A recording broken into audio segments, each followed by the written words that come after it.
যুক্তরাষ্ট্রের বাজারে বাংলাদেশি পণ্যের জন্য জিএসপি সুবিধা ফিরিয়ে দেবার আহ্বান জানিয়েছেন বাণিজ্যমন্ত্রী তোফায়েল আহমেদ।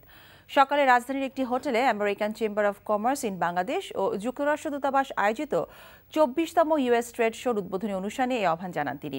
জিএসপি সুবিধা প্রত্যাহার করলেও ২০১৫ সালে যুক্তরাষ্ট্রে বাংলাদেশি পণ্যের বাজার আগের বছরের তুলনায় বেড়েছে বলেও উল্লেখ করেন মন্ত্রী। তারপরও দুদেশের মধ্যে বাণিজ্য আরও বাড়াতে এবং বাণিজ্যিক চুক্তি টিকফা কার্যকর করতে জিএসপি সুবিধা ফিরিয়ে দেবার আহ্বান জানান তিনি।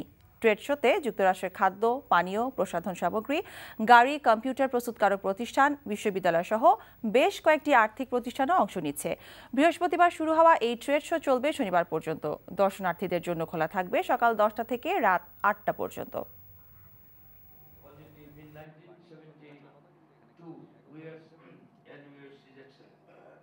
Though we do not get market access from US, though GSP has been suspended, GSP সুবিধা প্রত্যাহার করে নিলেও যুক্তরাষ্ট্রে বাংলাদেশি পণ্যের বাজার বেড়েছে।